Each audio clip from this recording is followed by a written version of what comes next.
Here we go. Hey, boys, how are we? Welcome on this Sunday at Aussie Modelers Live. How are we all? Not bad. Jason, yourself? Yeah, mate, kicking. Woke up this morning, so it's a good day. How about you, Bilge? Yeah, dealing with a few things, but all right. Yeah, you're dealing with a lot, mate. Wombat, what's happening? Not a lot. Same as I've got the grandson with us today, so fun dealing with a 9-month-old. Oh yeah, plenty of fun and games there. Yeah. And Jimmy. I am doing great, sir. Eagerly awaiting your Tim Tams. Yes, well, mate, they are on a plane. Yeah, I wonder how long that'll go through American Customs. Tim Tams, what the hell are these? Yeah, mate, they'd probably just have to take them, I'd say. Yeah. You know, speaking of that, so my upstairs neighbor, I tell him I've got some Tim Tams coming. And I show him the photograph you sent me. And so he goes on Amazon USA, and he finds both Hobnobs and Tim Tams. He orders them, and they're there a couple days later. He hasn't had them yet because he's going through a real bad cold. He can't taste anything. But when he gets better, he's going to have them. By that time, mine should be here, and we'll have some coffee and some Tim Tams. And Tim Tam Slam. What is this Tim Tam Slam that I've heard of? Can you guys tell me about that specifically? Okay, so just think of this: you're alone, you're naked. God forbid. You've set the mood, bit of candlelight in the room. You bite off one end of the Tim Tam, you bite off the other end, put it in your coffee, and suck the coffee through the Tim Tam. Ooh, sounds like a Jello shot or something like that, or the old snow bong we used to do way back in the day. Yeah, no. Come on, then. Yeah. This one is no herbs involved. Yeah, just nudity, mate. Just nudity. You want to really enjoy the moment. What we got? What do we got in the back of our music? Like Black Sabbath, Pink Floyd. Mate, probably Comfortably Numb. Good choice. Good idea. Yes. Followed by a bit of Cool and the Gang, Celebrate Good Times. Well, that's a little bit too yada. That's a little bit too happy. It sounds like the Tim Tam Slam is kind of like one of those moments where you're kind of in the midst of a little self-indulgence and you want the right kind of mood. Jim, I was going to say you need Chrissy Amplet, Divinals, I Touch Myself. Yeah, that's the one. Well, I'll tell you what, that coffee's hot enough. I'm going to be touching myself, all right? And we're running to the bathroom screaming. I don't know how you swing, but you could do a bit of Led Zeppelin, Whole Lot of Love. Okay, you do that, yeah. You could do the orgasm. Right. I was going to say, wait till Robert Plant's starting to do the violin. Well, I look forward to trying it. Is there a YouTube video I can download on something like this? Like somebody actually doing it on camera? Yeah, absolutely. All right. Okay. Excellent. Yeah, it's you can't just Tim Tam Slam. You've got to have an instructional video. I would think so because I don't want to waste them. No, you won't. Put them in the fridge first. Yeah. Don't let them go on that trial. Okay. All right. Refrigerate them. All right. Very good. Yep. Very good. That way the chocolate on the outside. On their, I'm sorry, Paul, what'd you say? That way the chocolate on the outside lasts that little bit much longer. Maybe tastes a little better instead of being warm and soft. It's cold and hard. Well, we can't really go much more because you've got to experience it for yourself. Okay. Well, I will give it a try, and I'll let you know how it goes. So, how's everybody there with their Spitfire builds? How's it going? Well, Wombat's got the call. Spitfire. Mine is about ready to go to paint, but the spray booth's not working at the moment, so I parked it just for the moment. But yeah, it's been sub-assemblies ready to go. Build, show your beautiful Spitty, buddy. Okay, here you go. Yeah, right. That's the last piece. The very last piece. And we've got Jeff. Jeff's here. Huzzah! Okay. After this, what do we got, Bilge? Oh wow, very nice, Bilge. Very nice. That turned out nice. That is Yeah, I just like the way the finish has got. You've got some. You mute the color somewhat. They look a bit Black dirty. clear. I like it. Pardon me? Just a healthy dose of flat clear. Okay. Well, it looks great. I like it. You didn't order that, Jim. I'm sorry. Pardon me? You didn't order that from Ed, so I'm sorry. Oh, right. I've got the interior green. That's right. Yeah, because I have a big project coming up that's going to require a lot of that. I'm going to be building the PBY Catalina, the old Monogram 48 scale or Pro Modeler 48 scale kit, Well, and very good. that's going to require a lot of that. I got a 72, and that thing's big. Yeah. It's been sitting in my stash for years. I must have had it now 25 years, maybe more, probably 25. And it's getting up there in years. I'd like to get it built before these hands and these eyes start giving me more trouble. You So- said they're getting the kit's getting up in years, mate. Jeez, have a look in the mirror. Yeah, I know. Hey, I'm looking at 60 years old in about 3 months. What's it, May? Yeah, 3.5 months. So yeah, I'm not liking that number. I mean, Yeah, you don't look a day over 80. I've been told that. Yes, I know. Especially with the white beard. Yeah. Right, It went. This used to be a shade of brown here and there, and it's just completely gone. I mean, it's not a trace of it anymore. Maybe a little bit on the sides. I don't mind my American friends, but normally their beards stay very brown for ages because of all the shit they talk. Well, with my father had a full beard, and he carried that around with him about 35 years. And one time he shaved it off, and I didn't recognize him. But what happened was the beard went all white. This is when he was in his 60s, but the hair was dark brown. So just he kept his hair that way, not through dyeing it. It was just natural. It stayed that dark. It was quite a contrast. Cool. Paul, Yes. you've done your spitty. We've already seen yours. Bring it out. Come on. Yeah, would you build like 3 or 4 more models since then, Paul? Almost. Three or four dozen. Yeah. You remind me of a friend of mine who's very industrious in his building too. All right. There's the dirty spit. Yeah. Oh yeah, that's the one I want. Yep, I love that. And Hang on, white-tailed Aussie spit. bring it Yep. back up. I've got to find my little pointer here. Easy.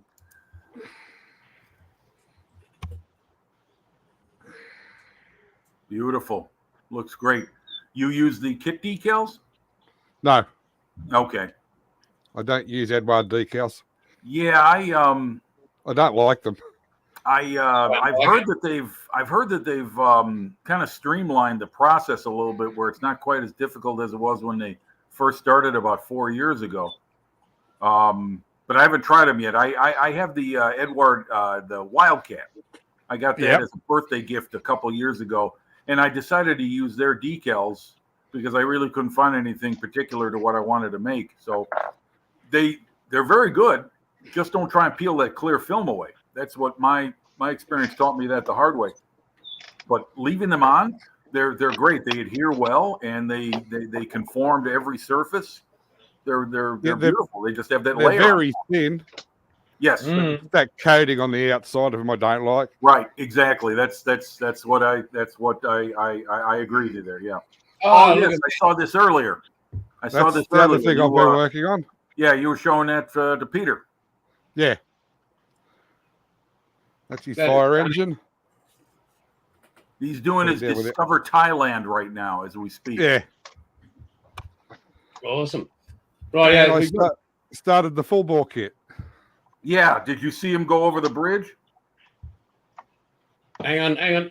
Let me get you back up, buddy. Oh, nice. I got one of them donks sitting in my panel van in the machinery shed. Very nice. Very cool, mate. You got any more for show and tell? All right, one more. What the? Oh, Oh, Yeah. interior of a Huey. Yeah, that's Yep. a Huey. That one is. Yep. Right, so we've got Jeff in chat now. Jeff's brother, Satan's Water Buffaloes. See how he's written Huzzah? He's got Huzzah in the chat. That's part of the ritual for Satan's Water Buffaloes. So can we all say Huzzah? Huzzah. Huzzah. Huzzah. With effort. Huzzah! There we Huzzah. go. Kind of like And- Banzai. Huzzah. Huzzah. So it's a very tribal, has to come from the soul. I would think it probably sounds more authentic from those who Australians than say No. someone like me trying to speak the language. It's Nordic kind of. Oh, the English. Yeah, you don't want to run into a Satan's Water Buffalo just if you're just by yourself. But if I say that won't like save me from that, and I won't stop No, him. no. There's, I thought there was like some say that and look at him real close. no, never look him in the eye. Never look Give me directly. what's in that Crocodile Dundee, mate. Nope. Oh, I So- just wanted to say, I'm sorry. I just wanted to bring this up. I'm sure you guys probably heard about it, but rest in peace, Roy Cross, the Yeah. Airfix illustrator who just died. I think it was today, at age 100. So I mean, Wow. I'm sure you guys saw plenty of Airfix kits from your youth with his artwork on it, as I did. Yep. Just wanted to mention that. Well done, mate. Thanks for sharing. And as Jeff said, it helps to be wearing a hat with horns on it. Oh, okay. When you come face to face with a water buffalo, Satan's Water Buffalo. I'm sorry, Satan's Water Buffaloes. Satan's water buffaloes. Yeah, I believe I might be able to have a. I'll do a bit of a search here for. I've got a photo of them in the pack. So I'm guessing I'm guessing that water buffaloes are very aggressive creatures. Oh mate, you they're pretty docile, but you wouldn't want to Piss one off. That's exactly right. Are they territorial like saltwater crocs? Well, I'll be able to explain it in a second Okay. with a picture. I don't think there's any nudity in this one, so that's good. So yeah, as I was saying while I'm looking for this, Azerbaijan. Like somebody ordered from Azerbaijan. Well, you're becoming very international, Jason. Baku. Baku. Yeah, the oil capital of the old Soviet Union. Yeah, so I was pretty stunned. But as I said, just talking to my dad and him saying how proud he was, I'm like, I still felt like a little kid. I was like, Yeah, But, that's great. I wish my dad was around to say something like that to me. I'd love it. I miss my parents. They're both gone. I'm just looking for this photo. So you guys talk amongst yourselves. So if I Okay. look like I'm spaced out, that's probably why. Bilge, when you're done with the Spitfire, what's your next project?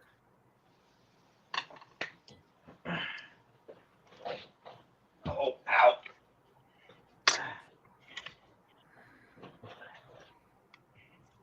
Another one.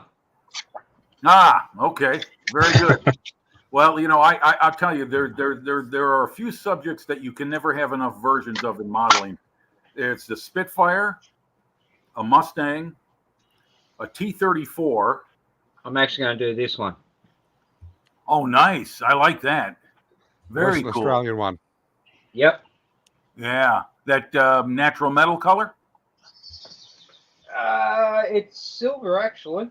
The high Some speed kind of silver. like silver lacquer or something like that Yeah. painted on. And then I'm going to do, because I've got the 2-pack, and do that one. Well, yeah. I Enjoy mean, it. that's the one I want to do. Yeah. Yeah, that's the one I want to make out of that model. So, And then all 3 are going to go in a display. oh, nice, very nice. I like it. I like it. That's going to look nice optically. Very good in a display case. Very good.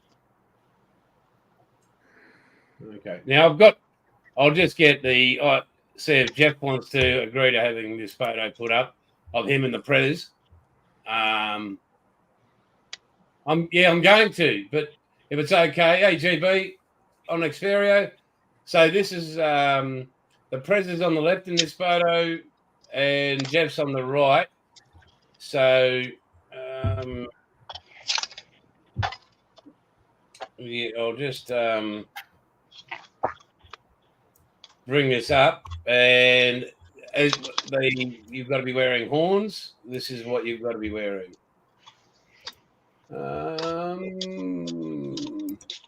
It's going to be a giggle. What could possibly go wrong? Are you ready?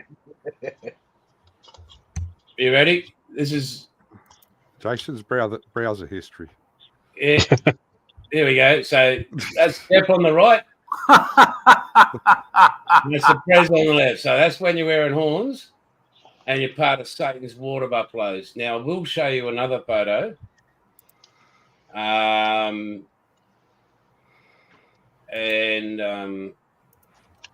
This is where I was partially inducted into the Satan's water buffaloes. I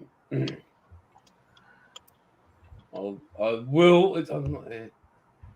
Oh, is it this one? Hang on. Yeah, hang on. Is that the good one? Oh no, here we go. Yeah, this is this is it.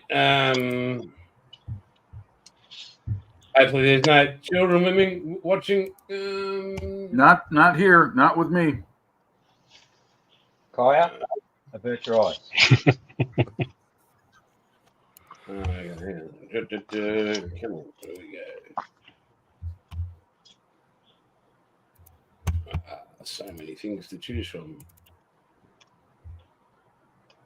Where are we there? Just wanted to say hello to my my best friend and upstairs neighbor, Glenn Gallant. He's in the.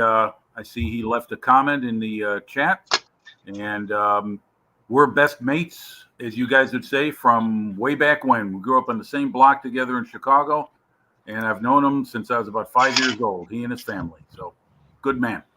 Hey, Glenn. Hey. You got it, Jason? I don't want to keep taking up the camera time, but here's my Here you Godzilla shirt. Here you go. All right. Close your eyes, little ones. Jeez. Oh, Jesus. There you go. Is that you? That's me. I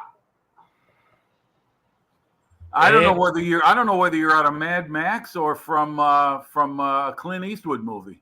Mate, that is what it takes. Very special to be a Satan's water buffalo. So, Wow. Well, you are special, Buff. well, I've got special friends, haven't I? I thought No? he was at the Ute rally. It looks like a Denny Ute Master. You keep yourself in good shape, sir. Got it thin in the old 6-pack area. Yeah, and then you get to things like this, which probably aren't. Yeah, I will share this very briefly. This is what happens at certain events. Are you ready? Here we go.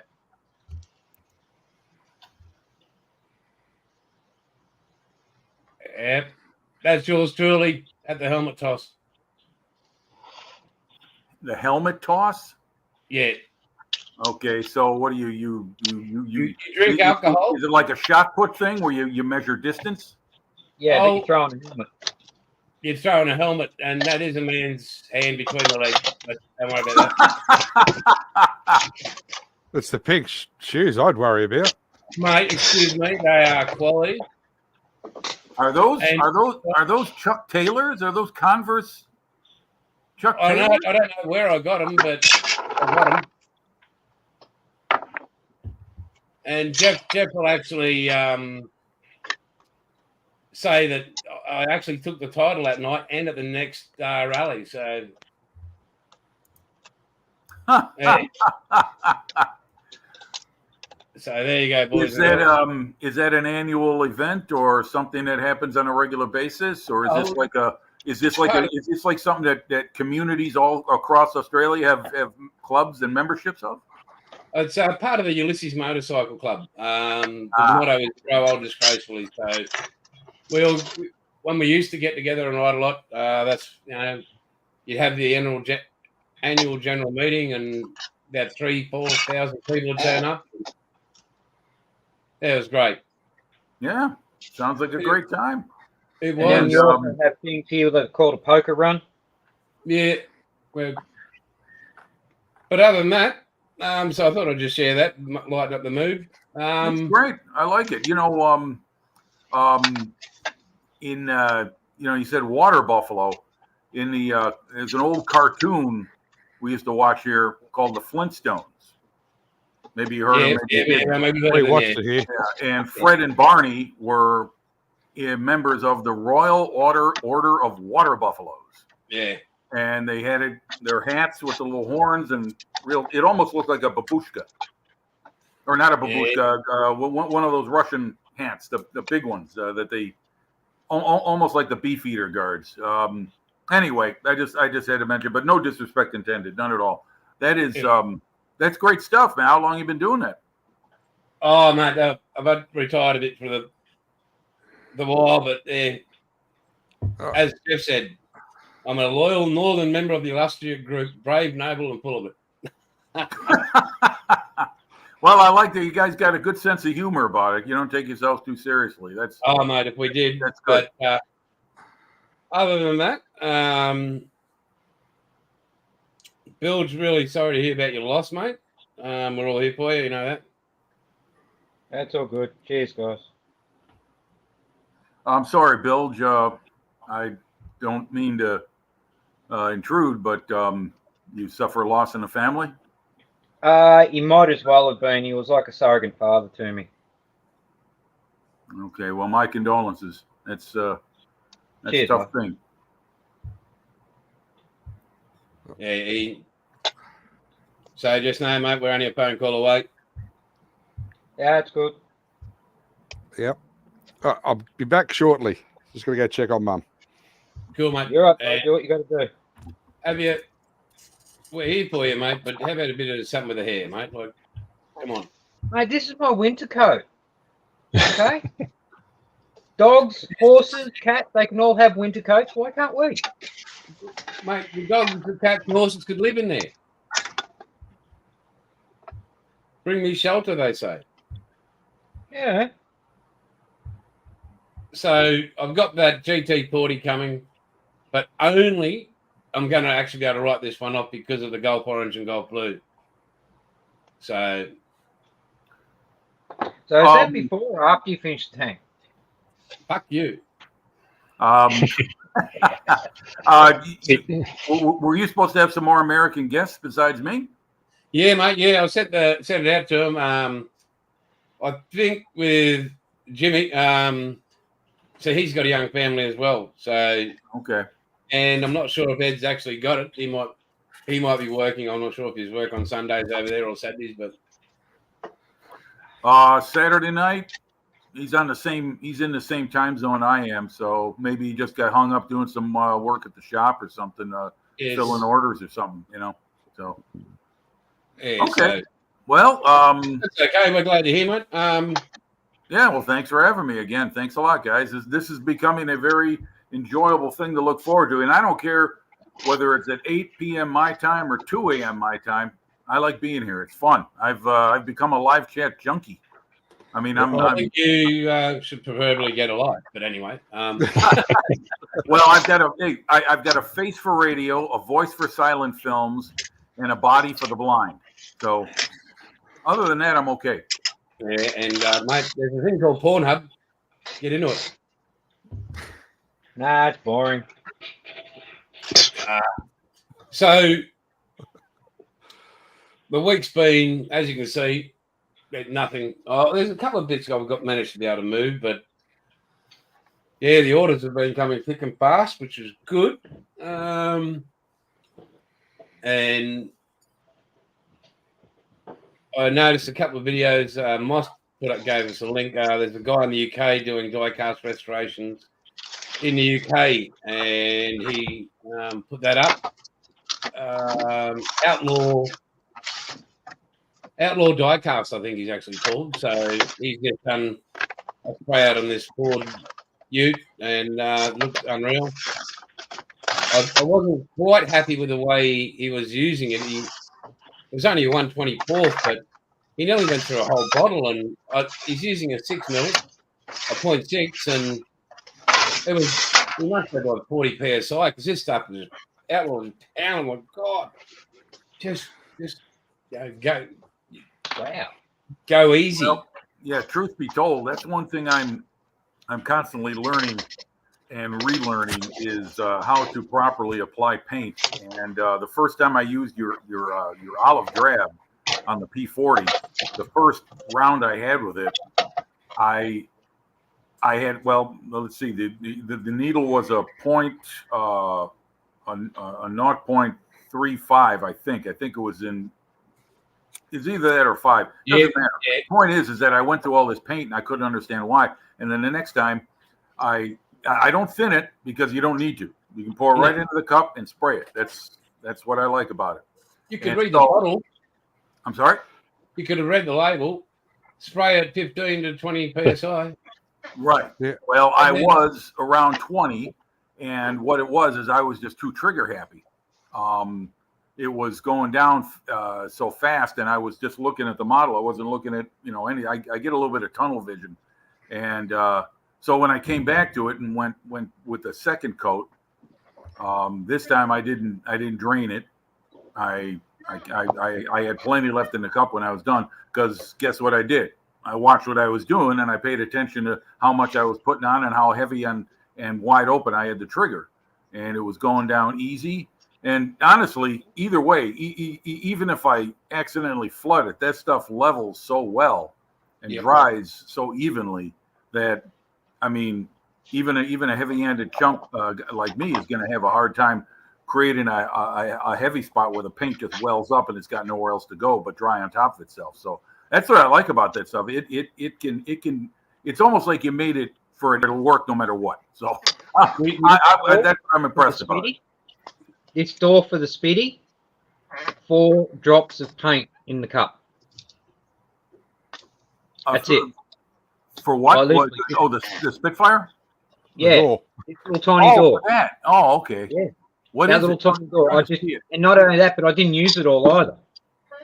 There was probably 1 or 2 drops left. Okay. Yeah, I still remember the first bottle of Outlaw I used and thought, this is rubbish. Did a beautiful job spraying the spray booth. What did you do? Well, I just sprayed it the way I'd been spraying Tamiya paint and just went. When the bottle was gone, the spray booth was a beautiful red. Yeah, that's right. And I went, oh, shit, instructions. Oh, wow. I'll read them. The next time I used it, half a capful. Yeah. I must admit, the first time I used the black primer, I was a bit heavy myself. And it's just like, why isn't this stuff going on? It's floating away. Yeah. So it's good stuff. I mean, I can't say enough good things about it. I mean, I like the fact you don't have to thin it. You can just pour it in and paint it. I mean, that's what sometimes trips me up is mixing ratios with other paints, because I can either do it too thin or too thick, and then I gotta clean it. I gotta level it off or correct it on the fly. With that stuff, it's right there, just making sure I got the right pressure. So well, Outlaw's got a mention again today in Brian Scott Feels Like. The guys were talking about it. Okay, well, So it's getting a lot of coverage over in the States. yes, it is. Yeah, well, now that you got a regular distributor over here, I'm happy for one thing. I know that. In fact, I've been watching so many people, including Peter, building cars that it's got me thinking about doing it. I mean, this week was. Now, you guys watch Peter Oxley's channel at all? That Englishman who's big time in the Matchbox and Formula One.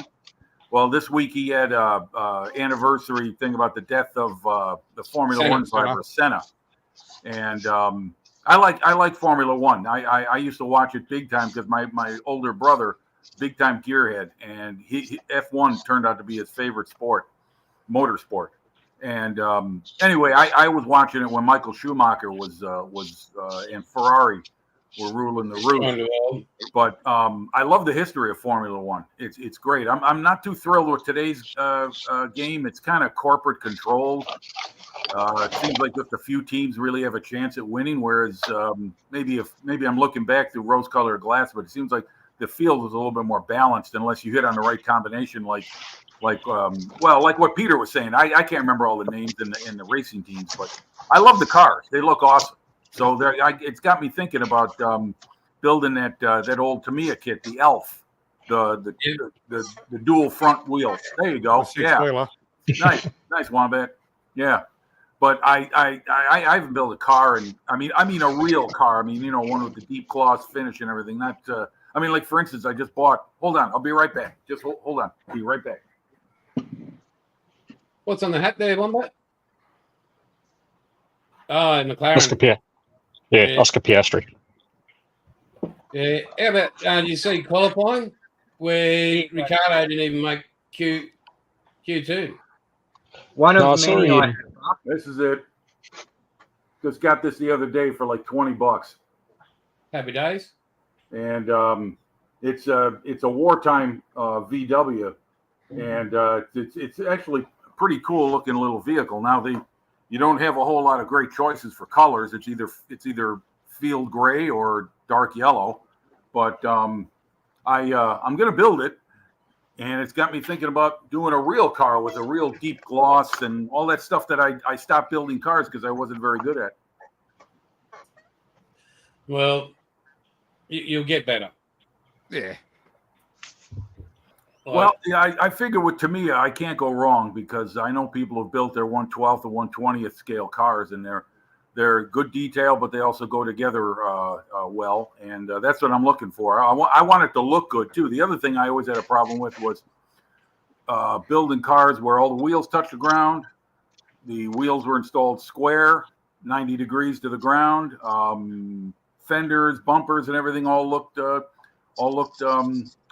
proper. And that was always messed up. I mean, I was 15 years old, so it's been a few years. But, I'd like to give it a crack one of these days because I see a lot of stuff out there, and one of them would look pretty nice in my display cabinet. Mate, you've got skills, so yeah, it'll look bloody brilliant. Yeah. Paul, that racer you had on Peter's show, the Chevelle. Yeah. What was what kit was that? That's an AMT. I thought so. Okay. Yeah, it looked really familiar to me. I was off by just 1 year, so I still have it as far as those old cars go. That's the box there. Yep. Oh, very cool. Okay, very good. Yeah, I love those old '60s American hot rods. That to me is like the ultimate era of cars in America. We've got somebody I've never seen before here. We have Sluggo. What? Didn't even know this man existed. Why haven't I been told? Looking great, Paul. That looks awesome. That's really Thank cool. you. Hang on, He's always on Ice Queen's Live. Yes, that's right. I saw him on there, and I saw him on a few others. I see him on the Interesting Modeling Company. Sometimes he shows up on there, and he's like, I'm telling you, sometimes I just get on and I look at some of the names and see who's out there, and it's like, okay, he's there, she's there, yep, hello. You know, it's good fun. It's almost like I got my own modeling pub right here in my home. You know, everyone knows my name. You know. Well, that's all right. On Friday, I went around to all the shops that actually sell some form of model product, and I could not get decal fixed at all. Decal, what? You mean setting solution? Yeah. Okay. Yeah. Which ones do we have? Really? Can you guys get microscale stuff there? Out of stock here. If I want to get it, I've got to go online and Yeah. order it. And it's Bilge, I checked for you. B&A don't have it. Frontline don't have it. yeah. And I don't think Metro had it either. SLAUG, I just checked YouTube and checking if he's got a channel. He's got a YouTube icon there, but Oh, Jim brought some more eye candy over for you. Something a bit different. hang on. All right, I'll bring you up, mate. Ooh. There you go. All right, what you got? Oh, This is my black pearl, yeah. Yeah. but there's a little bit more to see. Oh, nice. Very cool. Wow. Very good. That's nice. About That's really- 4 or 5 years in the building.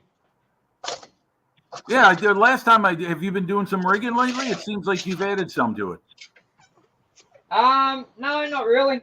Like I Okay. said, I've sort of got to the rigging and went, Yeah, I don't blame you.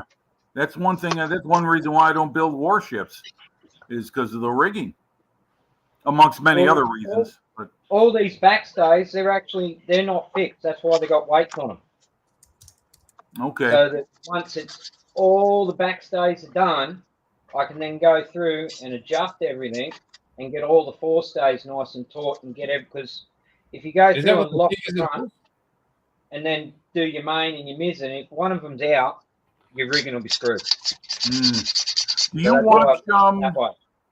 Do you watch? He's an Aussie, Harry Houdini. He does a Yeah. lot of sailing ships. Yep. Yeah. Yeah, he's pretty good. I like his work. So I mean, yeah, for he- me, anyone who builds sailing ships or ships of any kind, like Norwegian Scale Modeler, I think that's his name, the guy who builds all the 200 and 1/350th scale ships. I got turned on to him by Nigel. Nigel mentioned his name. I went over there and looked at his channel.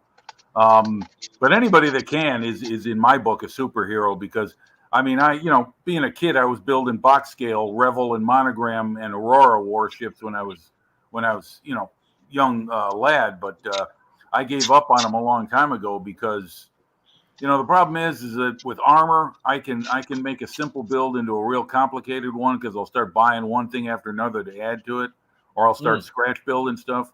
With airplanes, I build it pretty much straight out of the box. I build it to paint it, like that Italian fighter I'm working on, that Folgore. That thing is, I'm just going to do it in a really nice paint job. But armor, I can really get caught up in and start making it, and that's how I see warships going for me. Like if I was to do something like all right, here's something I would if somebody said, what would you want to do? I'd want one of those county cruisers, whether it's Canberra or Suffolk or Norfolk or Dorsetshire. Those things are beautiful looking. I always like their design. They're very sleek, and got to have all that detail. You got to have the cranes and the railings and the rigging. The counties are nice, but you can't go past the Charles F. Adams class. No, you're right. You got to keep it reasonable, especially for the first one, or else you'll never get it done. But on the other hand, I've got the King 1350 King George V. Out of the box, it's nice, but I went and got the 1941 Pontos detail set for it, and it's taken a nice kit to the next level. It's like the amount of detail, and it's like I got to finish that one too, because I'm so close to having that done. Is that the Tamiya kit? Yeah. Now, did they retool those old 350 scale ships? Like Bismarck, KG5, Tirpitz. They've been around a long time. I'm Not 100% sure on that. Okay, just curious. I said, because I've seen those models around for a long time. To me, has had those since the 70s. Yeah. Where's Well, the Enterprise I bought you, mate? It's under my bench in the shack, Okay. along with her sister, the Nimitz, Mm. that Okay. I got from Papa Dan over in the States, which has actually got a full complement of aircraft with it. That was So the I'm actually Command. going to have Yeah, two wasn't systems when they get built, Nimitz and the Enterprise. it? But I bought you the 1-350, or was it the 1-200 I got you? No, 350. That's big enough. Nimitz. Oh yeah, 350 scale. That's freaking huge. yeah. In a That was bird the farm, first of its, that's big. that was the first of its class. That was like 1975 that was launched. Yep. Yeah. Yeah, she's almost 3 foot long. Yeah. I remember packing that thing up, mate. Tamiya still does Tamiya still make the CV-65, the nuclear USS Enterprise model? Yeah, I've I still haven't seen seen it. that I think I around saw it anymore. Metro Hobbies here in Melbourne one time. Okay. Yeah. But, Oh yeah, you the guys tool were I mentioning do a have- hobby shop. What BA B&A. is that it? B&A. Hey, Yeah. I got an account with them. I actually set up an account with them because about maybe a year, maybe 10 months ago, I had heard that Fruhl model tracks were coming back. Like somebody had bought out the business and they were going to reintroduce them. And so I went looking all over and I came upon their name just, I don't know how, just out of somewhere.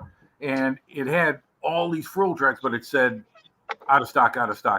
So I put a whole bunch on hold if they ever get them in stock. I don't know, maybe my account went bad, but I'd like to check to see if they have them because there aren't too many people that have Fruhl track links for ordering. And they're to me the best thing to have for armor. Expensive as hell, but they're great. cool. And Paul, Yes. what are you working on? Well, the Huey, the little Tirana. Oh, Hang on, nice. let me bring that up because it's a little Tirana. Yeah, go the Tory. Very good. Bullet on wheels. Especially when you shove a 5-litre in them. Like the Beast. Mm-hmm. Oh, nice. Very cool. I like that. Nice colors. Yes, the Holden dealer team colours of the late 70s with a Tirana that came out with a 3.3 litre 6 with a 5 litre Formula 5000 engine shoved in the middle of it. Yeah, I like your variety, Paul. You have you touch all the bases when it comes to your modeling taste. I tried it. Anyway. Do you build any? Have you tried any? Something else I've been thinking about. I just thought about this recently. Is models of locomotives, like World War II or old steam engine locomotives. I mean, Trumpeter makes some wartime German locomotives. I haven't really thought about that. But if I could work one into a diorama in 1/24th with Typhoon coming down on it, yeah. Yeah, that's not a bad idea. Yeah. That takes up a lot of space. It also makes all the railway colours too. Yeah, I know someone who does that. Yeah. And don't send me a black and white photo and ask me to match the colour. Hey, here's a colorized one, Jason. I'll send you one of these new digitized colorized one. You can base it on that, right? Yeah. Right. And then Hey, Paul. Yes. Paul, what you could do rather than go on a 1/24th train to match the Typhoon, you do a smaller one and do a forced perspective with the Typhoon there and the train down low. Yeah, good idea, Wombat. Yeah, that's right. That works. That would be. No, I didn't say come up. No, down. that is That sounds like down. Thank you. that sounds like a possibility. Yeah. I could use Pete. Yeah, I'd like to get one of those 35th scale locomotives and a flatbed car, and put one of my my Tiger or a King Tiger or something like that on there, and put those on a hunk of rail and just throw it right in this display cabinet behind me. Yeah. So that's something that's crossed my mind. But yeah, Paul, you have quite the collection of. You got everything. Very eclectic. Yeah, I like to keep busy. And he's got other thing- skills. Where? Your body. I'm getting there. You've got each of them. I reckon in about another 10 years before my fingers go, I'll be fine. Yeah, I know what you mean. I tell you, I do modeling almost every day, or I try to. And at the end of the day, I'm thinking, okay, how many more days do I have? I start thinking about things like this in the last 5 years. Just like how many more of these things can I really build? And I keep buying more. I mean, I just this Volkswagen, I couldn't turn it down. I had to buy it. It was on sale. It was only $20. So, but the problem is that I'm just piling on top of what's waiting to be built. Don't we all have that problem? I've just bought I know. another. Yeah. I just I'll bought tell you what, 3 Subarus. Yeah. Have any of you guys you guys sold off any of your stuff like at a swap meet or on Watch eBay your or mouth anything? out. Don't talk every that way. Okay. Every I swap built- meet I've ever gone to, I've just got more kits. So Yeah. Well, what I'm saying is that I do. Okay. And there is one I really regret selling. It was a Hasegawa 48 scale Saab Draken. And that's a beautiful airplane. I mean, it's one of my favorite jets of all time. And I sold it, and I knew I wasn't going to build it. It even had a little Edward seatbelt set that I bought for it. And when I sold it, the guy bought it. He said he was looking for that kit, and he wanted to build it. And I was like, okay, well, build it in good health. And then after the show was over, I felt some remorse over that one. Everything else I sold, I haven't given it a second thought. I knew there was time to go, and I wouldn't build it. But that one is the one I'm thinking, well, I wish I had that one back. So Okay, I think we all need to have an intervention with Jimmy here. Mario, how do we all feel about it? Jim shared, his misgivings and his failings. yeah, all right. We can have a group therapy session here. My name is Jim, and I can't stop buying and building. I buy more than I build. We're not worried about that. the buying the building's good. It's just trying to sell stuff. Yeah, no. Getting rid of your... Well, I'll tell you. Like, I don't know how you guys think about it, but I mean, I know I don't have a whole. My stash is not very large at all. It's a little over 100. But I look at it, and I look at my age, and I think about my physical health, and I wonder just how many more years do I have left? You know what I'm saying? Why think of that? 100 kits, 10 years. yeah, not quite. Not for me. I admire your dedication, Paul. I really do. You've got grandkids, Jim? No children. Single man. Never had a family. Yeah, with that face, I understand. Yeah. But you what I'm saying is, 3,000 women. You think if you, no matter how much you add to your stash, if that gets in your will, you donate it to a veterans place or something. Yeah, that's true. Yeah. So my kids aren't modelers, right?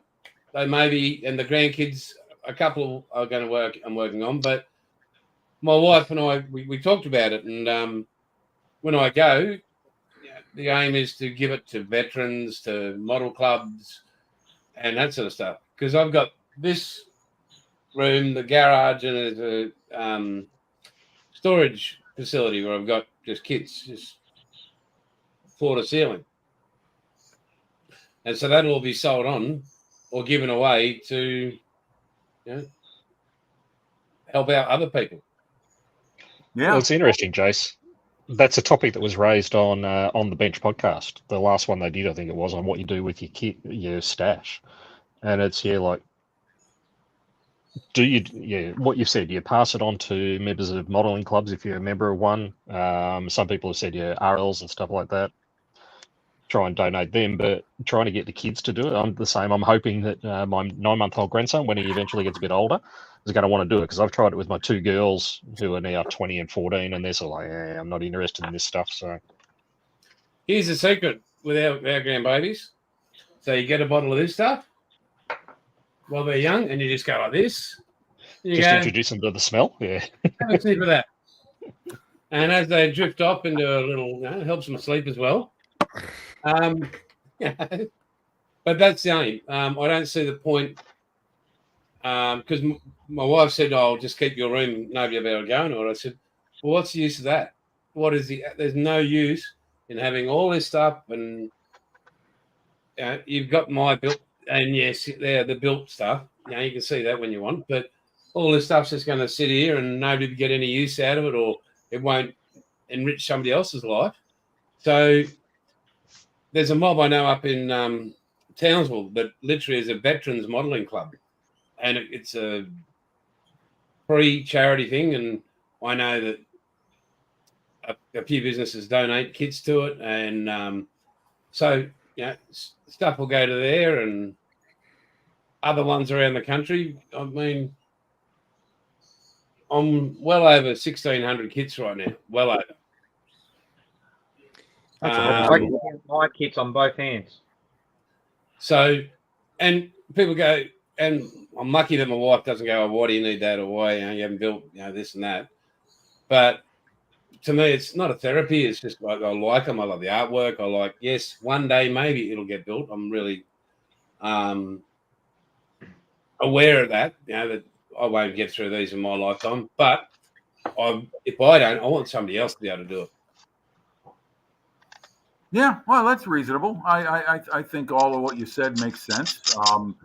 As a matter of fact, you're talking about that. There is I might have mentioned this in another time we were together, but there is a air museum out around me a little bit west of here, and they do take model either built or unbuilt for donation to their gift shop to sell to help fund their air museum, because it is a privately funded facility, and it's pretty modest, but the owner did tell me that if you want to contribute, you're more than welcome to. We'd be glad to take whatever you got if you want to share, whether it's built kits or unbuilt kits. So there are options out there. Like it's that'd be another thing on the deathbed if you get a chance to say goodbye to people. That you can rest easy knowing, well, this is where it's all going. And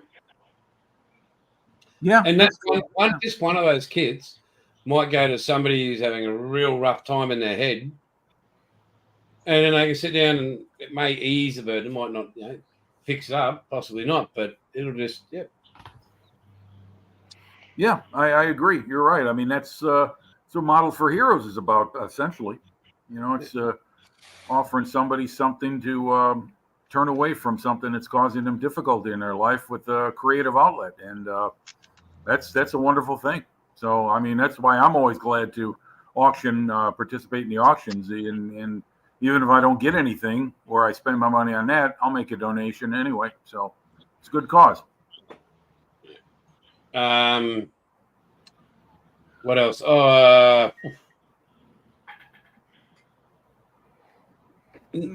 When you move your model room, never just chuck shit up the desk into one or two boxes, because I don't know what this is. A camera? What the hell is that? Like the decal, there's decals in there. There's just so much crap in there. Like I don't want to put my hand in there because I'll probably get stabbed by something. Check that shot first. Look at that. That was sticking straight up. One of the display scribers. Oh yeah. Hang on. What else we got here? Oh, yep. Oh. Really nice pointy tweezers. Like get them in your fingers. Yeah, I could use a set like that. I have tweezers, but I don't have Icky sticky. Yeah, icky sticky. You're right. That's what I forgot to order. I got a bunch of stuff from them. I forgot the tweezers. Damn it. Do you have to You do it? can buy the whole pack. There's a whole pack of tweezers you can get. Oh, I saw that one. I was thinking about one that's because I do have plenty of sets, but I don't have any that are really good where they hold the parts without slipping like this, like they're holding and then they go like that and then the part goes flying off. Get that really tight precision closing mechanism on the end of the tweezer that holds stuff in. Because man, I don't know about you guys, but I need help with that stuff. My fat fingers. I mean, just today I was working on my Tiger and installing some small parts, and it was easy enough to remove them the screws, but cleaning them up and trying to hold them between my fingers, impossible. So it was not the kind of challenge I like, but I got it done. But no, Best no, tweezers I've ever had. I'm sorry. Yes, Best tweezers I've ever had. Yeah. Hang on, mate. Hold them up there. Hang on. Up, back up. there you go. Yeah, let's see him. Now turn around so we can see the similar to what label. I got. Yeah. Turn Yeah. it around. Hey, turn it around. Show the logo. Nothing on Show back. the logo. Doesn't say sticky on them. But I got them off my knee. We'll hold the coaster up. Coaster. Pick up coaster.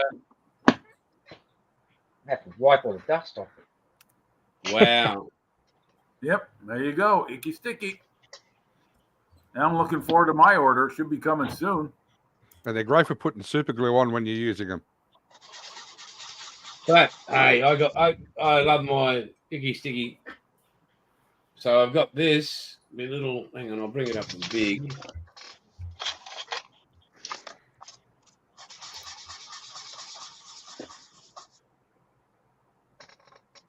Oh yeah. So those two little things here, you can take them out, turn them upside down, whatever, and they're little display applicators. Oh, nice. Okay. And you get 6 of them in the packet. And there's now 5. 4. But it's nice and weighty. And That's what I mean. My pair of pliers. it looks like I've got to find that. Where did it go? Oh, shit, a brick. Oh, there it is. There it is. I found it. All good. Under the wheel of your chair. It is. It is. Right beside the caster. Yep. Well done. I mean, That's there's great. got to be something that possesses them to go there. I really do think you're right, Jason. There is some kind of directional system in these parts that are, I don't know. You know what I hate is when I find it about a year later. It's like when you're working on a car, you drop the socket and the damn thing rolls directly to the middle of the car. Yes, the middle of the car. That's what Murphy's happens Law. under my workbench when I drop my paintbrush or something like that. I got to get down on these achy knees of mine and try and force myself back up without making too much noise, like a sick horse or something like that. Man, I hate when that happens. Well, ladies, we're hitting an hour. I'm going to go down and grab a coffee and I'll be back up. So for round 2. All right, hold on. I'm gonna get a refill on my mug too. I'll be right back, guys. All right, I'm Paul, just going you're to in check on charge. Mum. I'm just going to go check on Mum again. All right, Wombat, one you're in back got the charge. con. Really? Yeah. Yep, you got the con, Wombat. Ah, awesome. So, Bilge, how big were you say you've only got a small stash? Yeah. I've got the Yeah. problem that I've got that many projects in mind for what I want to do, and every time I see something, I've got to go and get it to help build up the project. But Yeah, I hear you there. It's just like, oh, I want to build that. Get it, put it away, and then it's just like, yeah. And then I get this modeler syndrome I've got. Like I've got, there's Hobby Barnes build. There's another car that I've got that I haven't touched in years. There's a Pearl, I haven't touched it in years. There's the Titanic, there's the Britannic, there's the Victory, there's my NARM build. There's another, I got a 3-foot Fletcher class destroyer by Lindbergh that I built years ago, but it got broken. but it's also a you can convert it into RC. It's one of them Yep. ones where you set the rudder, you put it in the water, and it either does figure eights or squares. Well, anyway, I'm going to do a full RC conversion with it because the Bismarck that I built, I actually did the RC conversion on that. So now that I've done it once and it worked, it's just like, yeah, I'd like to have a 3-foot Fletcher class destroyer RC. That'd be nice. That's one genre I've never actually gotten into ships. I've actually only got, I think, one. I've got a 720 scale USS Carl Vinson, CVN-70, the carrier. The only other waterborne thing I've got is the Tamiya patrol boat, the 135th, the PBR. Okay, that's a nice size. Yeah, so I mean that one's going to go in a diorama because I've got like where I said about projects. So massive one I've got done is for Vietnam armor, and I'm looking at doing the 11th Armored Cavalry Regiment from the US and also doing Australian armor from Vietnam. So I keep collecting all these kits. Like, you know, I said I've got this thing that's been sitting on the bench, painted, not quite finished for like 25. Actually, I think I've had it sitting on the bench for 27 years. Oh, Yeah, right. When I Is first that the, started. is that the One of my Tamiya? biggest That's weaknesses. the Tamiya Fire Sport vehicle, the original Yeah. one. Yeah. When I'm actually- walking past model. Sorry, one back. Keep going. No, you're good. I was just going to say with that, I've actually just seen that they're just releasing a couple of new Vietnam M113s.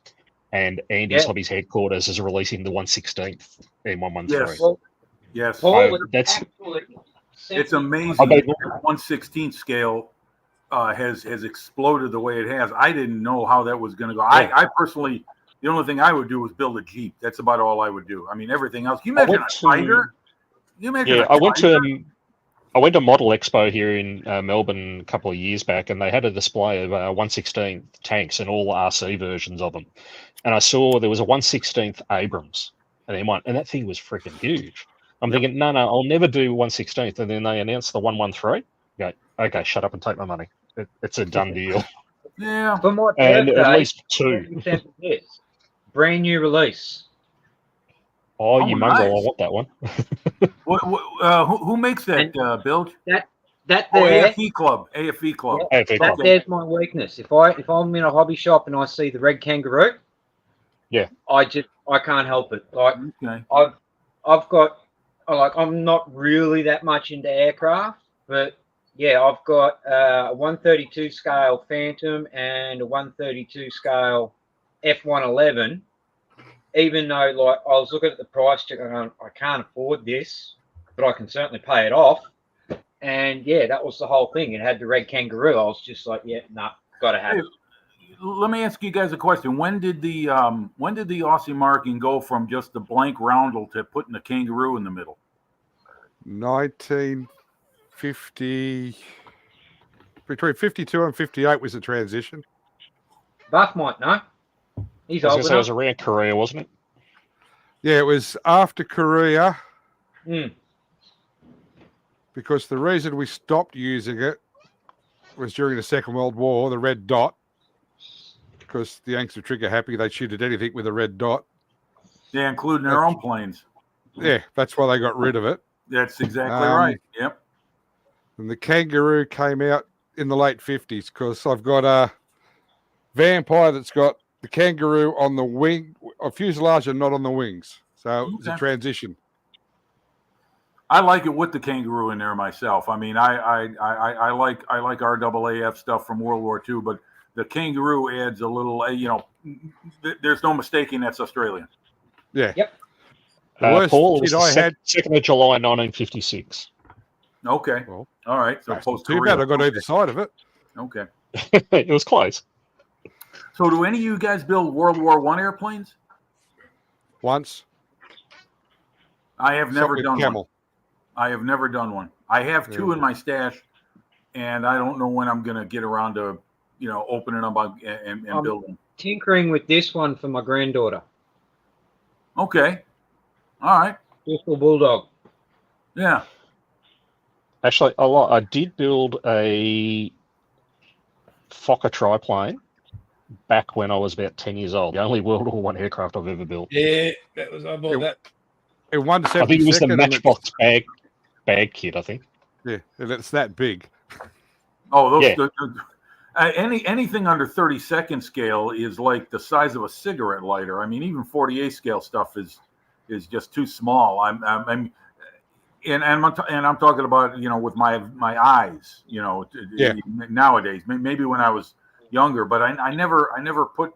It's not that I didn't like them. It's that I just never could wrap the idea around me of putting two wings together and making everything look good, like including the rigging. You know, but I've had people tell me that it's not that difficult. You should try it. And I've got two. Like I said, I got two kits. One is a Wingnut Wings Fokker D7, my favorite German World War I airplane, and it doesn't have much wiring. They didn't have any wiring on the wings on a D7. And I've got a Newport 17, a Copper State model, Newport 17, and I'm thinking maybe I should go buy an old Revel 28th or 32nd scale kit. Maybe what you made, Wombat. What was that a small Fokker triplane? Oh no, you said it was an 70, airplane. I'm sorry. 172. 72nd scale. Oh, Yeah. okay, all right, yeah, because Tiny. way back in the day, Revel was making 128th and 132nd scale World War I models, and the triplane was one of them. But maybe Yeah, I the should one- cut my teeth on something like that before I open up that Wingnut Wings kit, because that to me is like having a genuine artifact. Oh, I did Tiger Moths. I did a couple of Tiger Moths. They're I very did the match- popular. I'll tell you what, that is one popular subject of a model that does not go away. I mean, ICM makes a 32nd scale kit. I think Airfix has a 48 scale, and I think they're both very alive and well in the sales department. Very popular airplane.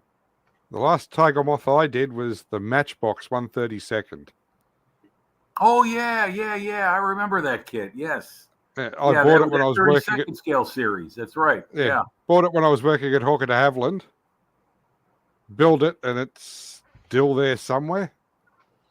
Oh, at the facility where you used to work? Yeah. Oh, cool. Well, That's it's great. in Melbourne now. De Havilland's Australia got bought out by CAC. Okay. Yeah. Yeah, well, yeah, I've never done that. I'd also like to give World War I armor and some of those armored cars that Copper State and everyone else seems to be making. I didn't realize how many there were in the First World War, but they really look nice. Very, very nice. Totally agree. Totally agree, Sluggo. Yes, yeah, right. Start- Lessons in history. Start with that one. Oh, there you go. That's nice. You know, And- I just the other day I was on a group build, and the guy was talking about the history of that marking on the tank with the stripes. Let's see it. Let's get a little. Oh, it's motorized. Okay, neat. Very cool. You got the little on-off switch on the bottom. Yep. Yeah.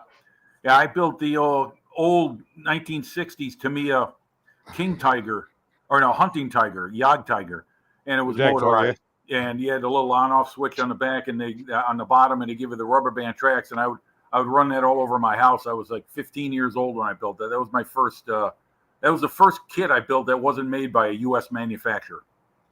That's my first foreign made model. So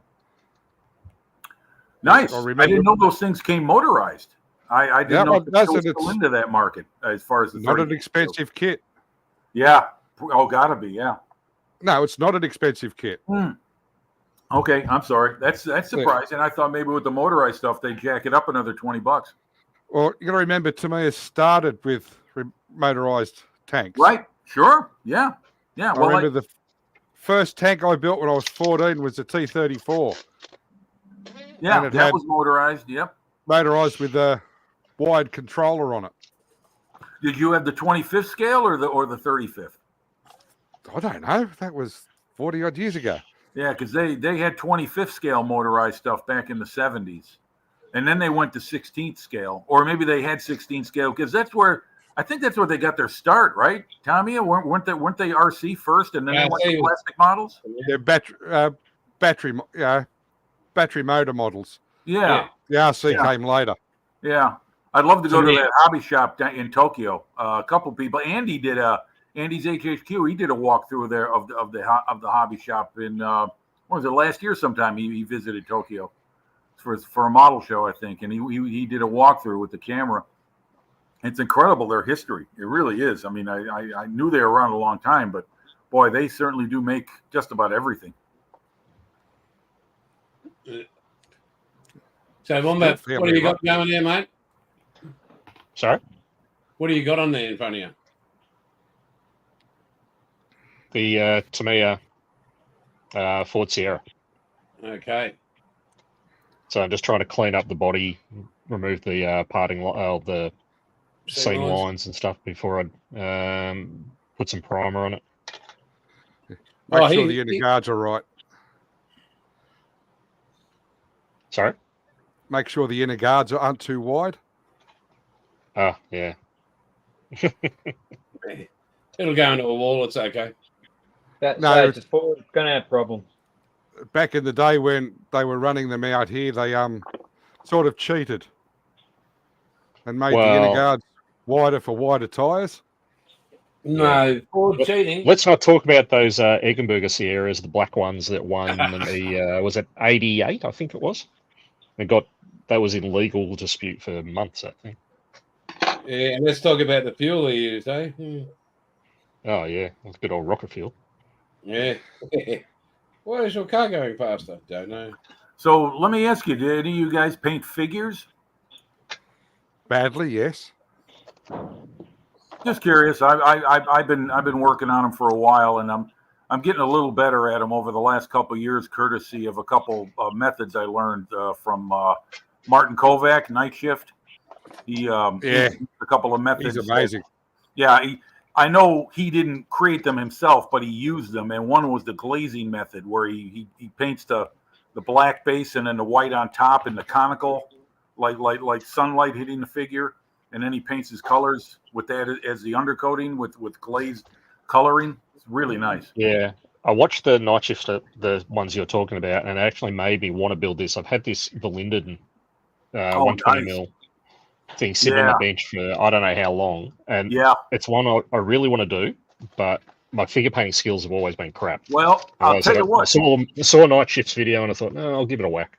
Well, he makes a good point. He says these newer figures and what you got there, even though that's an older one, Verlinden, very sharp molding, especially the older the copy, the better, because when he died, the company kind of, from what I understand, that there's a company here in America that bought the molds for all those resin cast, and I think I've seen some of those repops of the original moldings. So if you've got an older version of something like that, then it's going to be much sharper.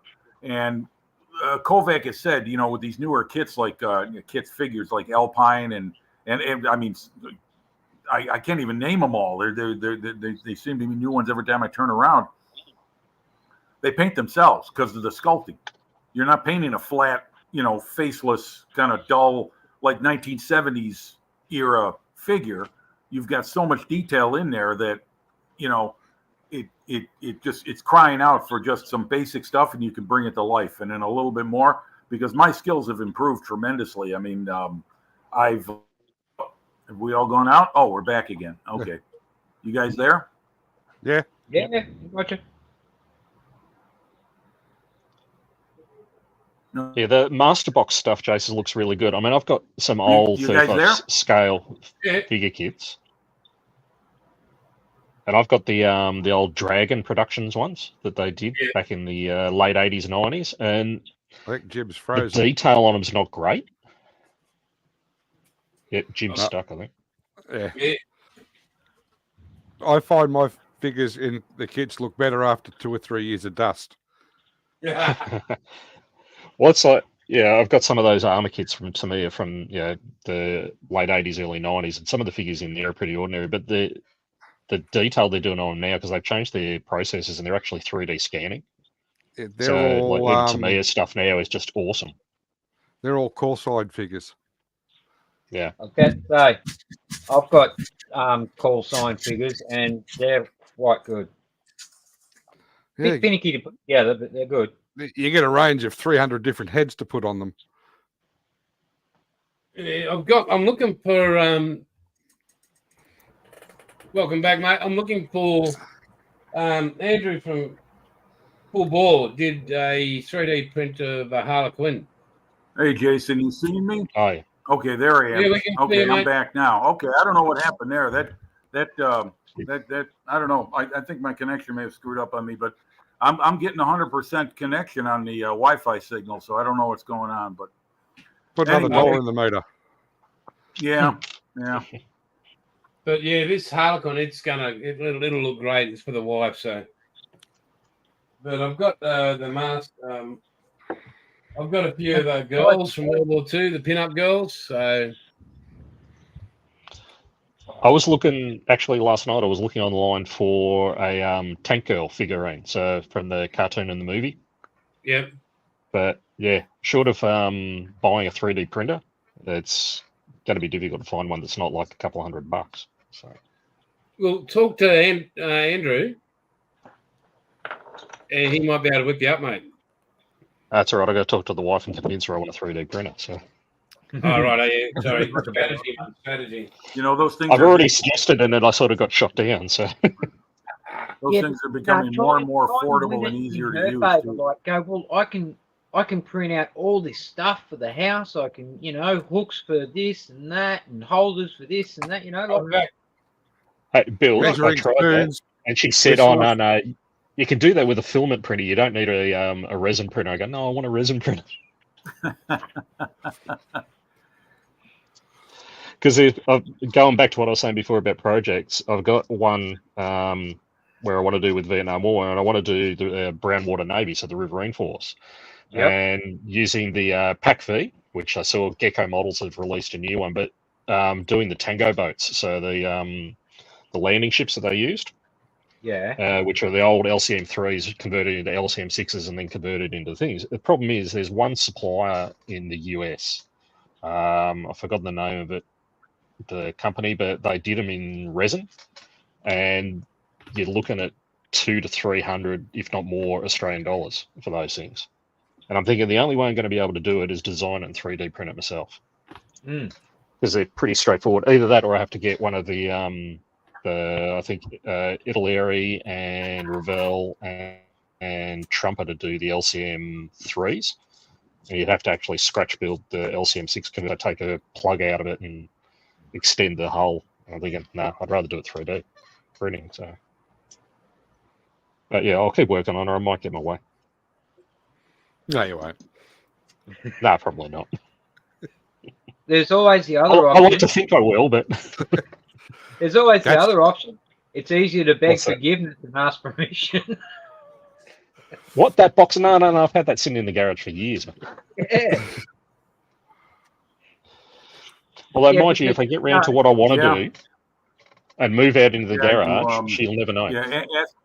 Well, I was just about to say, find an old microwave box. It's the same size. Upside down. That's right.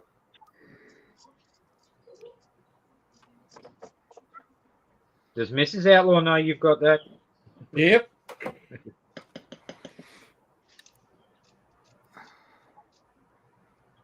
Well, now we're getting raunchy. What about that for a tank girl? She's on a Jeep. Hey, You're gonna they're, wear Bill, they're fairly demurely dressed compared to some of the ones you can get out there. Yeah. They've actually got those. That's raunchy in my book. I must be too old school. Yeah, I didn't know Masterbox made quite so many of those. I've got about 8 of them. So They keep putting out new ones too, all sorts of ranges. They're doing, I think I saw on the modelling news, they're just done a set of 135th, Mohican Warriors and stuff. So they've got a couple of ranges and sci-fi ones coming out. I used to get this run by Sailor Jerry. And Hey he got guys, I'm going to move to another location. I think the problem I'm having is with my connection. Hold on a minute. Take you guys into the front room. And if you got the bottle in the tube, it used to come with a poster. and they were just all different, basically American pinup girls. I've got a couple of good ones. Well, Soggo, there's a situation, mate. You just need to understand how to find another wife. That'll solve the modelling problem. Oops. As I said before, not once, not ever has my wife gone, why do you want that kit? Yeah, she had a bit of a joke about it when you're going to build what you got, but never had harped on, never gone, hey, you spent this much or that much, or questioned why, or she knows it's an illness and can't be cured. Yep, it's an addiction, but it's just a lot better than bad addictions. Plastaholics Anonymous. Yeah. Okay, all right. Sorry about that, guys. I had to move. I had to get closer to the router upstairs. This is. I thought I had a good spot picked out, but in the last 20 minutes or so, it's just going to hell. And it has, and it did. Yeah, I know. Missing out on all this fantastic conversation. No, I wanted to go back to one. Sluggo said it. Let's see, and you had it up on there for a moment, Jason. Let's see. Yeah, one thing, this hobby is great for lessons in history. Yeah, that's how I got started. That's how I got started building models. As I was reading books and watching war films like Tora, and the Battle of Britain, and just a whole bunch of Sink the Bismarck. And I saw all these great models because you knew they were models, right? I mean, even a kid, you knew they were models. And Yeah, nobody's going to blow up a building. battleship for a movie. Yeah, that's what got me into modeling was reading history books and weapons of World War II and all kinds of good stuff. And then I started building. And one of us disappeared. Yeah, what's going on here? Hey, Hope he's His okay. missus caught up with him. See, that is up order in the printer. Does anybody know how to get liquid mask off that's been a problem? I try hot water. That's about the only thing I've had. I fortunately haven't had too many problems with it because I don't use it a whole lot. But I just recently tried it as a chipping method on an airplane, and it kind of worked and it kind of didn't. So, I thought it would come off easy, but it wound up being very stubborn, even though it was supposed to come off with water. But yeah, the only thing I've used is just like water and maybe a Q-tip. What do you got, Bill? Okay. Oh no, it's just Buff's mate. He was just asking about it there on Wombat's channel. Yeah, I've never had any.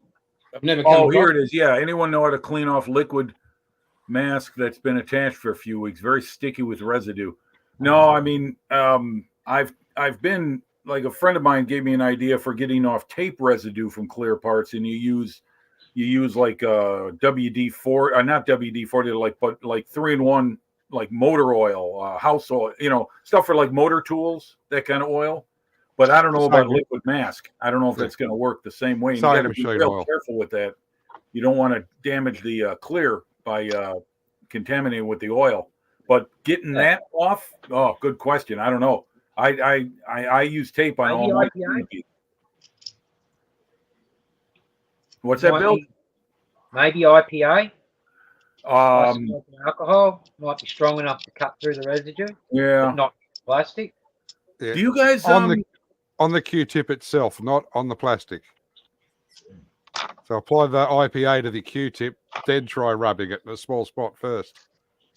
So that way it shouldn't discolor the or right. Yeah, that's what I was concerned about. I know Nigel uses IPA on his clear, so that's why I was thinking of it. Oh, okay. Yeah. Well, if he uses it, then it works.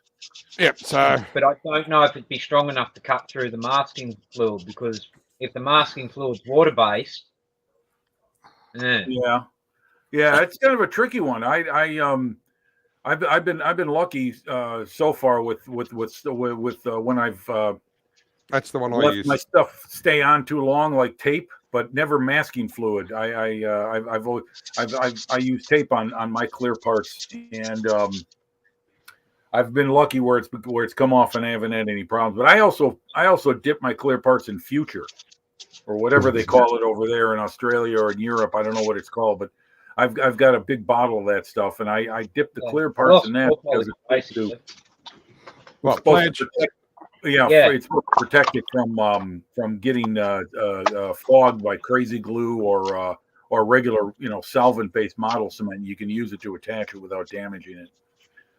I But just use IPA, my clear.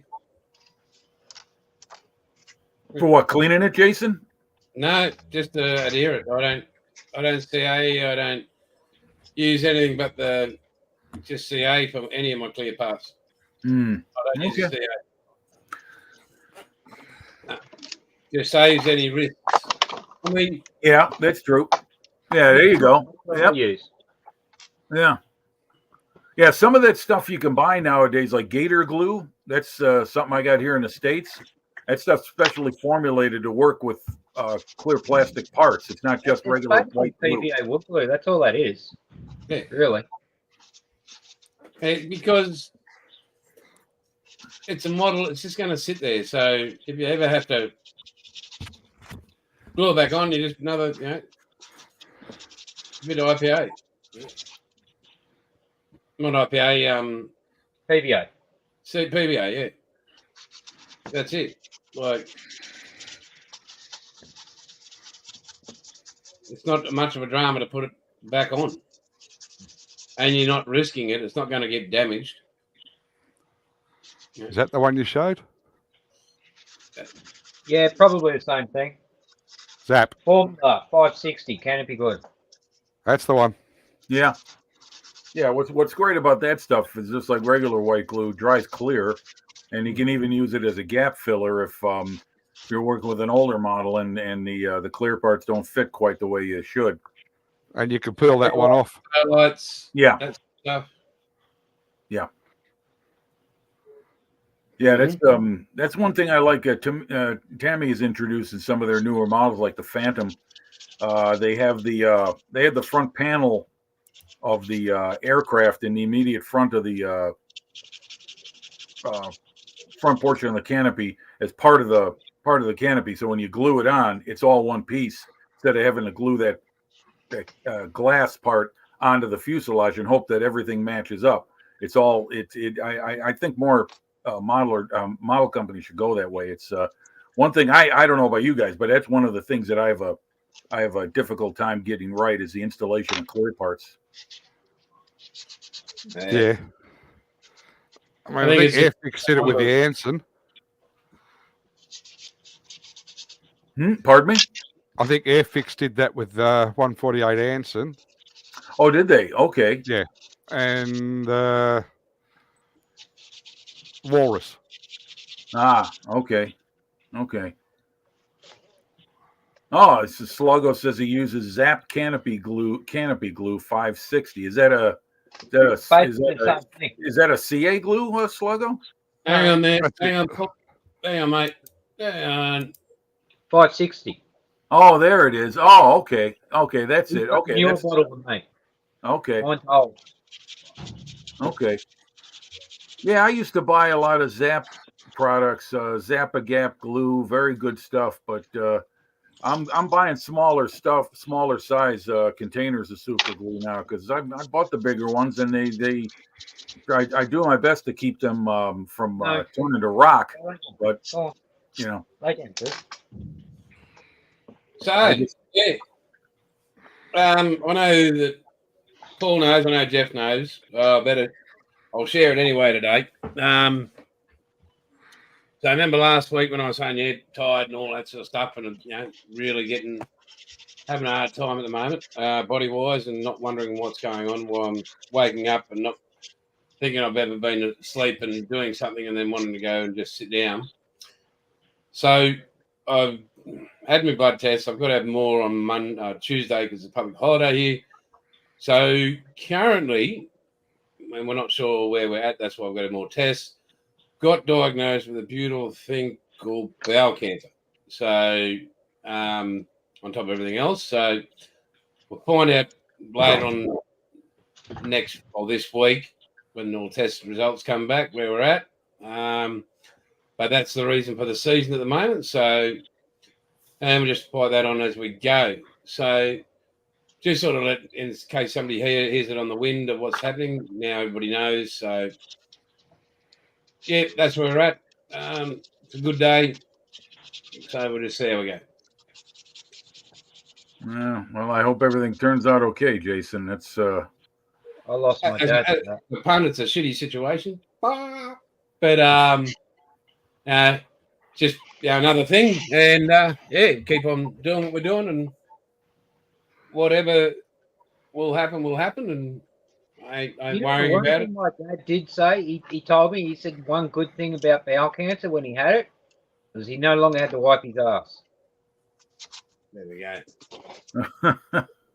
Got to take the positive. okay. Yeah, every cloud's got a silver lining. Yep. So that's just where that is. I'll keep you boys and everybody updated where we're headed. And, Yeah, sorry to hear that, Jason. It's yeah, mate. There's people worse off in this world at the moment. I know that James, model officer, is in hospital. yeah, that's right. Yeah, he's going to be there for a while too. He's going to be there for a while. It's going to be, the surgery is going to be a few weeks away, and then once it's done, he's got about a 6 to 8 week stay in there afterwards. So he's got a lot of time on his hands.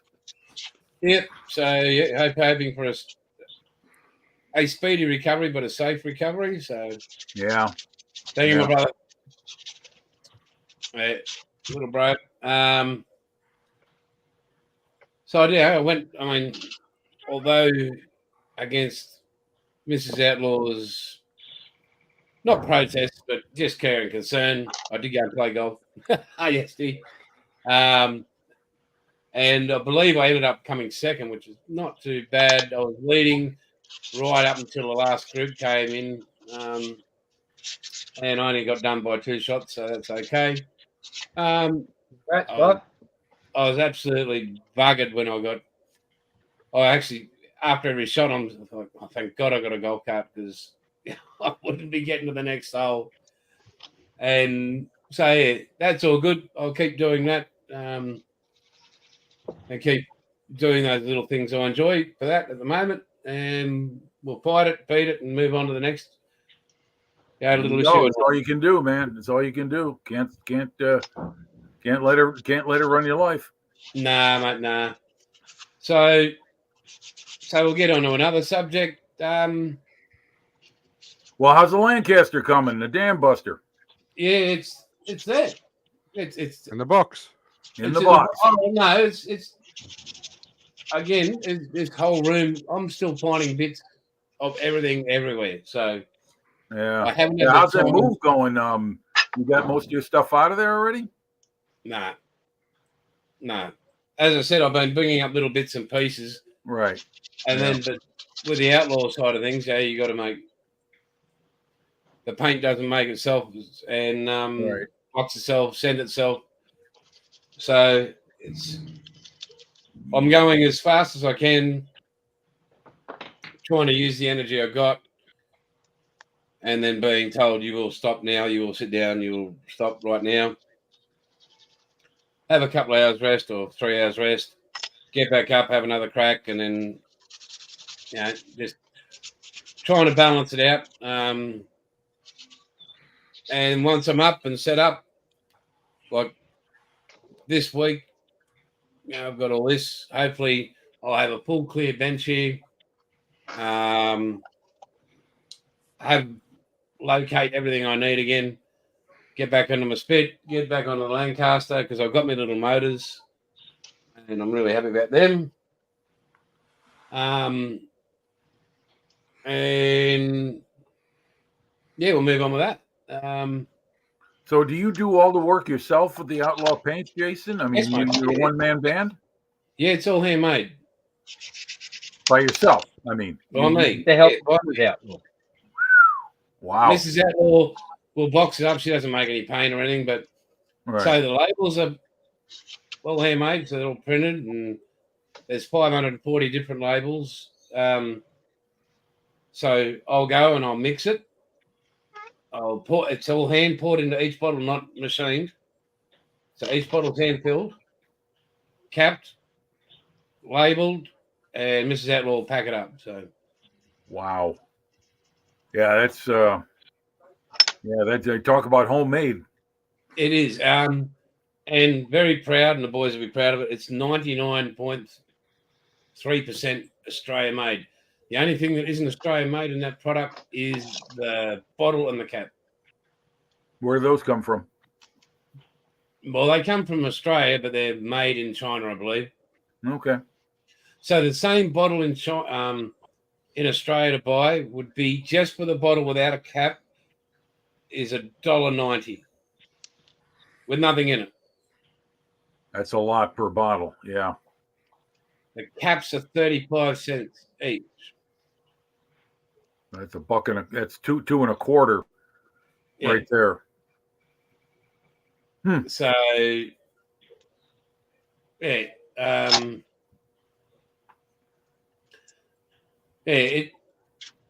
as I said with Outlaw, I am not driven by profit. I'm driven by perfection with it. Right. And How did you sorry, Jason, but questions come into my mind. How'd you get started on it? What was it that got you to thinking about making your own line of paints? Okay, so originally it was owned by Braden, and he had it for just under a year, and he went through a bit of a hard time with a separation with his wife, and he called me up one Sunday morning. I texted and said, "Oh, would I like to buy Outlaw paints?" And yeah, he did have a big range. He had a fair range, and I went. And the wife said, "If you want to do it, you can do it," because I had a passion for it, of the product itself, and so I bought it. And then Braden and I developed it a bit more. He came up, and I got him back in, and all the military colours and everything. So Outlaw started as just rail colours, a way for Australians to get Australian rail colours. Okay. So there was about 80 in the range, 90 in the range, and now there's 453. Oh, sorry, 543.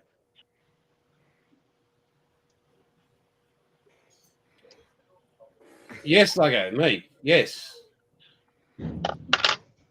See, someone. That's good stuff. I'm glad you got it started, because that's that paint, like I said, it hasn't failed me. Lived up to it every second of it. I use it, so good stuff. Yeah. So that's how I started. And like when we did the UK and like the US orders and all that, like there's thousands of bottles, thousands upon thousands. So right, yeah, I was gonna say your production level is gonna have to go up. I mean, especially these things start taking off in the UK too. Yeah, well, Moss has taken over there, which is awesome. So like, yeah, just his orders, he's small, like minuscule restock. And it's nearly 1,000 bottles. And if you think just one batch, I can up batch sizes, but your average batch, you get about 13 to 14 bottles on a batch. The reason I don't go anywhere over a double batch is I don't want the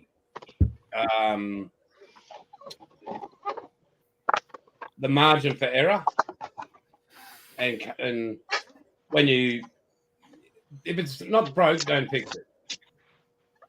Right, agreed. Oh, and with the US, like talking to another guy, a just major distributor over there, he's the largest distributor in the US, and the largest, and they're looking at 50,000 bottles a month. Woo! 50 grand a month. Holy moly. Now, I can tell you right now, this Black Duck will not be making 50,000 bottles a month by himself. Yeah. Yeah. So I then have the issue, because we're still in discussions, of me having to employ people, and the only people I'd really be interested in employing would be a modeler between their 40s, late 30s, 40s, even 50s-year-olds, because they've got the passion for the result of the product. They've got a passion that it's perfect. They've got the passion that they would want to spray it in their mind, that it's not going to destroy their model or their efforts. There's no worrying about what's going to happen when you spray it. So, Yeah, I can attest to that. Yep. unless you use the wrong PSI. Yeah, all right.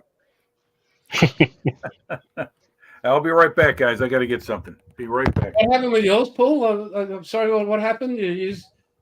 What happened? I tried to spray it like Tamiya paint. That's Oh, as funny as. That's funny as. Hang on, is it in here? Is there one in here? It looked like I used a pressure pack in the spray booth. Yeah, that's funny as. Where are they? And it went all over the shelves. Like these little puppies, these are going to go crazy. Like these little Rushables. Looking forward to those, Jess. Oh, I know, mate. I've got emails all over saying, "Oh, any chance of sending me some free samples? Any chance of letting us know an exact release date?" I'm like, I feel like going back. Any chance of being patient? It'll be released when it's released. Outlaw paints are acrylic lacquer, Sluggo, and they're the best paints in the frigging world, mate. Smell or no smell. Nobody smells your model. Yeah. Every time I spray Outlaw, I get taken back to my work experience, school days working in the panel shop. It's great. Love it. It is. So, Sluggo, while you're here, mate, it is designed, it has been engineered. The pigments are liquid. They are designed when you mix it with the Outlaw thinners, or when I mix it. And as Paul can attest to, he only needed. Now, he used, when he didn't obey read the instructions or whatever, it is designed so it atomizes that fine and self-levels when it hits. So it's like busting open a jigsaw puzzle and it all just going perfectly back together without the gaps. Yeah. I was going to say, and it's rock hard and can resist tape of any type. Yep. You won't find better. Look, Vallejo, I've got you can't see it here, well, without the camera, but they might be downstairs. I've got easy 200 Vallejo paints. I've got all the Tamiya range. I've got all the Mr. Hobby range. I'm a modeler first, and I will use them in whatever situation I decide I need that colour to be used in, and I will then develop that colour into an Outlaw paint colour. Hang on, mate. There you go, Sluggo. This is one of Jason's paints. It's a colour shift. Already. Yeah. Nice. Very nice. Man. Damn, Paul, you built some damn good car models. Thank you. I'll try. Those that's another reason I gave up car models is, you build them, and if you're not careful, they look like a toy. And I mean, not only in making sure all the wheels touch the ground, but I mean that you show the weight of the car resting on the suspension, so it shows like weight. And I don't know if I'm articulating it right, but your painting is awesome. You paint just with an airbrush, or do you use rattle cans? That's airbrush and all Outlaw. Okay. Even the That's 2K. great. That is great. I love it. And I think this one was one of the first Oh. Airfix Outlaws. Airfix Spitfires. Yep. That's the Airfix 24th. Yep. Yeah. Yeah. Mark 9, Mark 8's my favorite Spitfire of all. I've always loved it with the bigger engine compartment, the bigger engine, and it's a beautiful bird. It is the greatest plane ever made, I'll have you know, young man. I agree. I going to say that Saved the world. the ultimate my top favorite is the Mark 8 with the pointed rudder. I saw that as a kid on the old Otaki box, and that was it for me. In fact, in the drawings on the box art too, with the Aussie markings and the Ace of Spades on the rudder, love it, absolutely love it. If you get hold of the Airfix 124th kit, all you need is a retractable tail wheel and different exhaust stubs, and you can build the Mark 8 in the box. They give you the different rudder? The rudder is in the box. Okay, that's great. Cool. Well, not that I'll build 24 scale aircraft. That's the, we were talking. I was mentioning earlier. You've got a variety of scales. I've become very linear in my pursuit of hobbies. I got 35th scale armor and soft skin vehicles, and I've got 48 scale aircraft, and I haven't budged out of that for a long time. Not that I am stubborn about it. It's just that it's become almost like a subconscious thing. I collect those, airplanes in that scale and armor in that scale, because I've tried 48 scale armor and I kind of found it wanting. Yeah, and the range isn't there either. Well, it's to me, it's starting to break down those doors. And Hobby Boss still has a lot of 48 scale armor. I just saw their 2024-25 product catalog, and they're still making a lot of those old 48 scale kits they have for a number of years, the T-34s and the Shermans. But it's the this is where a 3D printer would come in handy. With a 48 scale armor, you can cut off a lot of the stuff they mold on, particularly Tamiya. Nice as they are, they don't always give you the best as far as small detail stuff on armor, even in 35th. But you could print a lot of that stuff yourself. Yeah. And then add it on. And but to me, it's this 35th. I'm just kind of locked into that size. I mean, I think once I built a 25th scale Jagdpanther Tamiya kit. Never finished it, but I did start it. But that's about it. So that's why I like to step out of my comfort zone and go for one of those Formula One cars.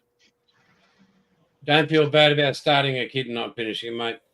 Oh, I've got my share of shelf queens. Oh, they get mine. They get there so far at the moment, but we'll get there. Hey guys, I'm gonna have to bail. Yeah, mate. I was thinking we're going to wrap it up. Sluggo, No just before we go, do you have a webcam or anything, mate? And would you be interested in popping on in a couple of weeks' time? If so, email me at jason@outlawpaints.com and we might get you on, mate, because you've got some great comments in there. So, yeah. So, what are you up to, Wombat? You bailing? Yeah, the grandson's cracking the shit, so I got to go and sort him out. Give him a shot of brandy, he'll be right. Hey, just take him one of your Lego models, mate. He's got the Duplo out that he's playing with, so. Do you have a tube of old Airfix glue lying around? I think I've probably got some of that somewhere. All right, well, we'll all say goodbye then, because Wombat's bailing and we're all probably sad and can't continue. Guys, next week we're doing the 5 o'clock show. And, we'll catch up, and it's always good. And to everybody that joined us today, thank you very much. It's a shame the other boys from the US didn't make it, but we'll line them up for a fortnight's time. And, till then. Okay. Good. Thanks a lot, guys. Right all. Bye-bye. Next time, be good at it. Yeah.